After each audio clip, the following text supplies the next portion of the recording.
A few months ago, a friend of mine, John Powers, who's the COO of Truman National Security Project, called me and said he was working with Steve Israel and the DCCC on recruiting a military veteran candidate in this district.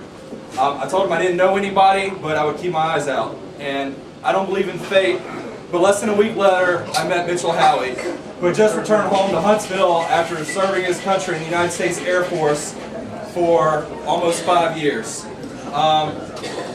It became clear to me very soon, after talking to Mitchell about the issues, that not only could he win the 5th District of Alabama, but that he was the best candidate to represent the 5th District of Alabama.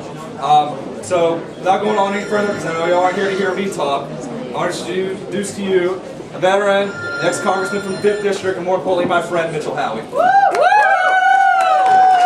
Yeah! Hello everyone, my name is Mitchell Howie, and thank y'all very much for being here, and I appreciate the opportunity to talk to y'all. Can y'all hear me in the back? All right, good. Let me just, I always go first in these things. It's the curse of being the first person on the ballot, but that's also a good thing, because when you get in the voting booth, I'm the first person on the ballot, so go ahead and check that first box. So let me deal with two things. First, my lovely wife is here. I made a rookie political mistake and didn't introduce her one time, and I've never heard the end of it. So thank you, Melanie, for being here. I greatly appreciate you and your support. Additionally, when you look at the candidates, you see one clear distinction.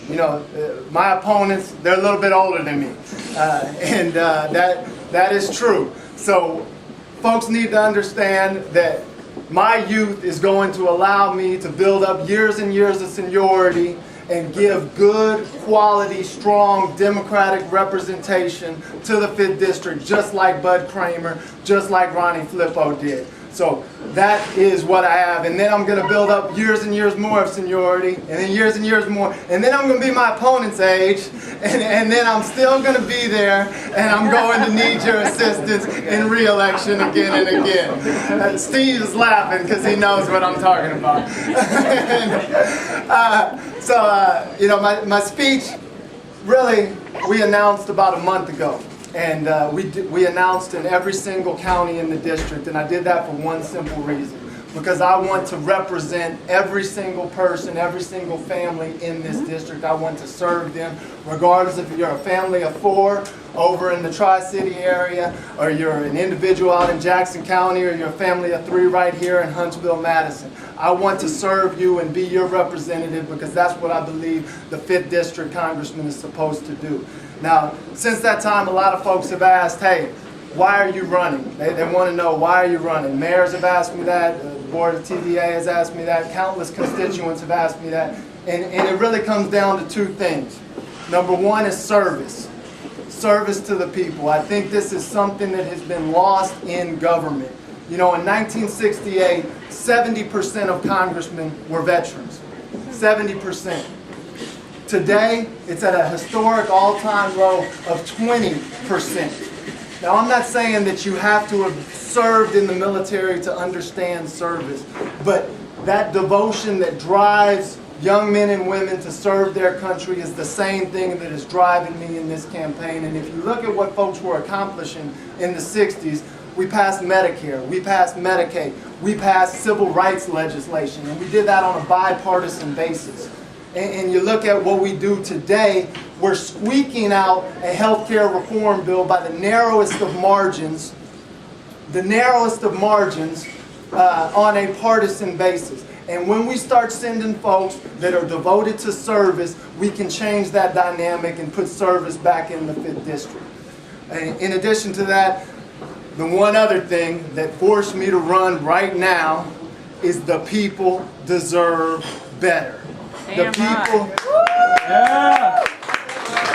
people deserve better than the likes of Parker Griffith. They deserve better than a professional politician, old school Washington style politician that campaigns on a certain set of values just to get elected and then abandons those values as soon as he is elected less than a year into his term. They deserve better than somebody who, the lack of representation that they've received from Parker Griffith when he gave up committee assignments on science and technology and transportation in order for a spot on the GOP Truth Squad. The folks deserve better than this. They deserve someone who understands service, and I am that person, and I am that candidate, and I need your support. I'm running on jobs, education, and national security. And with your help, we're going to put service back into the 5th District, and I'm going to need your vote, I'm going to need your support, and I'm going to need volunteers, because this is a grassroots effort. I'm not a politician and never held public office, so I need your help to put service back in Washington, and I thank y'all very much. And again, the kickoff is tomorrow night. We'll have a good time, spaghetti dinner, 115 Clinton Avenue at the Crossroads. So thank y'all very much, and I'll let the other candidates talk. We now have 4 candidates in this race, and the most recent entrance is Dr. David Maker, and I believe, I've learned that you announced either Friday or Monday, and we're very thankful that he was able to make it here. We weren't able to get anybody put together in time to introduce him, so I'll do that. Dr. Maker, you may recognize him. He ran 2 years ago against Parker Griffith. So if we only knew back then, but he has a PhD in physics. He does optical physics. He's taught. He's for 12 years as an instructor. He's worked on the arsenal. He's worked on the arsenal both with the missile defense and also with NASA. So without any further ado, I'd like to introduce Dr. David Maker. The main reason I ran last time was because of green. I wanted to get a green started in northern Alabama. Also, I kind of knew the background of my opponent, and it kind of was outrageous, and no one was going to challenge him. I asked a couple of people to challenge him, no one did. So I thought, what the heck, I'm going to do it. I'll come out of the woodwork and do it. So anyway, the green is important to me. It's now become a $1.5 trillion business in the United States, more than the defense industry business. Another issue I want to point out before I get back to green is the Chinese issue. We kind of shot ourselves in the foot when we decided to vote that most favored nation trading status for them back in the, I think it was the 80s. So all of our manufacturing jobs have gone away. And so that makes our country very unstable economically if we don't have any wealth base for it. And we're not manufacturing anything hardly. So I want to reverse that, and that's a simple repeal. And the fact that they've made SUVs, farm trucks, SUVs aren't farm trucks.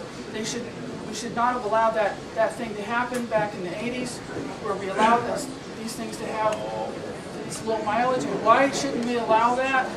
Because the money we pay for that petroleum, a lot of it is sent to the Mideast, and in the Mideast, a lot of it's being transferred to people that are killing our kids. So this is unpopular, but I think it's irresponsible to be buying gas guzzlers if you don't need them. So I wanted to point out that there are a lot of things that northern Alabama can do to attract green. Gainesville, Florida has done a lot. Guaranteed purchases of all kinds of things that have been done there, and Tennessee's doing a lot, and we're not doing anything except for the Green 13, which is bad. Anyway, so the last thing is, I'm a veteran, by the way. The last thing is, honorable discharge. I support our intervention in Afghanistan because that's where the terrorists came from. But I do not support what we did in Iraq. I thought that was a travesty. The United States shouldn't be turning into an aggressor country. But in Afghanistan, we are fighting people that did 911. But lastly, I think the long-term solution to the problems that we have, like in Afghanistan and Iraq, is to go green. If we aren't purchasing their petroleum, we're not dependent on them anymore. We don't have to go fight them anymore.